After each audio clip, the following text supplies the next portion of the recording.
morning, good morning, good morning, good morning, my brothers and sisters. Good morning, and welcome to another Good Morning Grief devotion. It's your boy, Pastor Corey Allen Duncan Sr. So happy and excited to have this wonderful time and this wonderful opportunity to lead you as your 2023 grief coach into yet another grief devotion. This is the daily grief devotion that is strategically designed to help you to navigate through your grief one day at a time. What is grief? I'm so glad you asked. Grief, my brothers and sisters, it is the natural and normal response to loss, change, and transition that results in the expressions of feelings and emotions. Grief is what you feel on the inside. Mourning is how it is expressed on the outside. Therefore, we don't suppress it, but we express it. We don't ignore it, but we explore it. We don't conceal it, but we reveal it. We don't lock it up, but we let it out. And that's why we shout good morning, because morning is a good thing. And I'm so glad you're here today as we lead you through another grief devotion. Today's grief quote is a great one from Samuel Johnson, who says, "He who waits to do a great deal of good at once will never do anything." He who waits to do a great deal of good at once will never do anything. Today is day 344. Thank y'all for coming back for some more. We're going to talk about mourning as the daily practice. Mourning is a daily practice. It's not something that you do one day, but it's something that you should do daily. It is a daily practice. Let's get it. In my work as a grief counselor and educator, I've encountered people who seem to be saving up their grief work. They've been putting it off. They procrastinated acknowledging, befriending, and expressing their grief. Most days, they're keeping themselves busy in an effort to avoid, repress, and deny their grief. Are you saving up your grief work? Have you been putting it off, saying that you're not going to do it today, but you will do it one day? Y'all, grief is not PTO time. It's not something that you save up and I want to get them all together and let it roll over, then use it. I'm just going to take a week. Next year, I'm going to start the year. I'm going to just take a whole week off and grieve, and then I'll be good. That's not the way it works, beloved. It is not PTO time. It is not something that you save up. It's not a piggy bank. It's not, it doesn't work that way, right? And there are those of us who save up their grief work. You've been putting it off, right? You've been putting it off and you've been procrastinating. You've been procrastinating, acknowledging and befriending and expressing your grief. I want to help you. I want to talk to my procrastinators out there. I want to talk to my putter offers out there. All of my putter offers out there, all of my procrastinators out there, this bud's for you. Most days you keep yourself busy in an effort to avoid, repress, and deny your grief. I'm calling you out right now. On today, I'm calling you out. If you are one of those repressors, if you are one of those people that have been putting it off and procrastinating, I'm calling you out because mourning is not something that you save up to do one day, but it should be something that you do daily. Can you imagine waiting to brush your teeth one day? To say, I'm gonna brush my teeth one day, but right now I'm just, I'm just avoiding. I'm just saving up the opportunity to do it, and I'll get to it one day. I'm gonna do it. Toward the first week in 2024, I'll take that week off. I'm gonna brush my teeth every single day that week. Do you see how crazy that sounds? Because it's not something that you do one day. Brushing your teeth is not something that you should do just one day, but it's something that you should do every day. Could you imagine somebody putting off washing their body to say, I'm gonna get to it eventually. Right now, I'm procrastinating. Right now, I'm just repressing, right? I don't want to deal with it right now, but eventually I'm gonna get my wash rag. I'm gonna go ahead and get the soap eventually, but now I ain't gonna do it. Doesn't that sound crazy? Because you're going to start to stink and you're going to start to smell. Come on. And people are not going to want to be around you because washing is not something that you save up to do one day, but it's something that you do every single day. And because some of us are not washing as it relates to grief, come on. We're starting to smell. You're starting to smell. Your anger and depression is oozing out of you. People are catching whiffs. Come on, they're catching whiffs of all of these things that you're doing because you're not washing, you're not mourning daily. Mourning is not something that you save up to do one day, it's something that you should be doing every day, right? Now, one day I'll deal with it, they tell themselves. The trouble is, of course, that day never comes. Can I tell you, tomorrow will never come. Tomorrow is not coming. Tomorrow is today. Tomorrow is here. Besides, one big mourning day can never be nearly enough. Mourning is daily.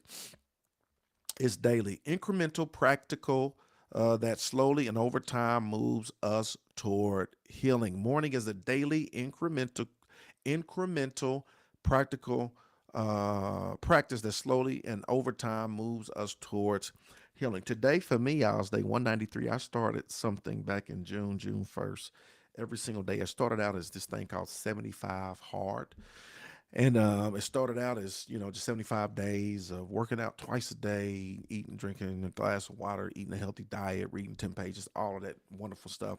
What started out as 75 days has now evolved into today is day 193, working out twice a day and all of these other things that come with it. When I tell you the changes that have taken place in my mind, the changes that have taken place in my emotions, the changes that have taken place in my body, the changes that have taken place in my spirit, right, have been absolutely phenomenal. And this is why. Because it's not something that I waited to do one day, but it's something working out twice a day, drinking my water, reading, all of this is something that I've done continually, right? Something that I just didn't do one day, but I've done every day for the last 193 days, right? And I can feel the difference in my body. Why? Because of consistency. I can feel the difference in my spirit, in my mind, and my emotions. Why? Because of consistency. What are you saying, Pastor Duncan? When you are consistent as it relates to mourning, not, well, I went to a counselor once or twice, or I did this once, or I was seeing somebody, but then my job and it just didn't work out. No, it's consistency. It's not what you do initially, it's what you do consistently. Consistently. It's not what you do initially, it's what you do constantly. And when you mourn daily, when you jump on here daily, when you journal daily, when you express it daily, when you talk back, when you go through this process of mourning daily, you start to see progress. When you go through the process, you start to see progress. It's a journey. It's still a journey, but when you go through the process, you start to see progress. And I'm afraid that some of you may not be going through the process of doing this daily, right? When you go through the process, you start to see progress and you start to see that you're gaining ground, that small steps leads to great distances on this journey. You got to know and understand this. The grief we feel inside is different each day. That's so key. The grief that you feel inside is different each day, and it's that day's unique grief that needs to be expressed. This is a golden nugget. The grief you feel inside is different each day, and it is that grief that needs to be expressed. Let me read it again. The grief we feel inside is different each day, and it's that day's unique grief that needs to be expressed. That day's unique grief that needs to be expressed. The problem is, say you go 60 days without just without mourning, you're just suppressing, you're ignoring, you're procrastinating. You got you're backed up. You need a mourning enema. You need a grief enema. You're so backed up because you've had 60 days of different thoughts, feelings, emotions, that you have not processed, that you have not mourned, that you have not expressed.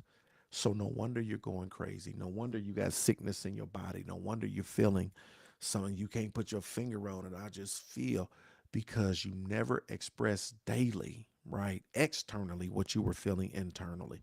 Look at those two lines again. The grief we feel inside is different each day.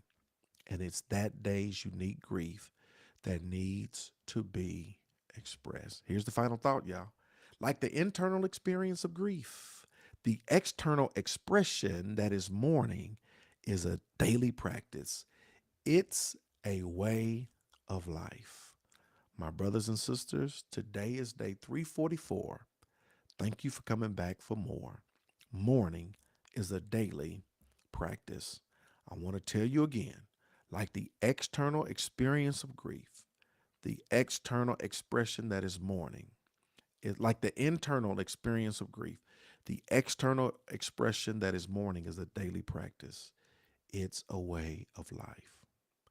The grief we feel inside is different each day, and it's that day's unique grief that needs to be expressed.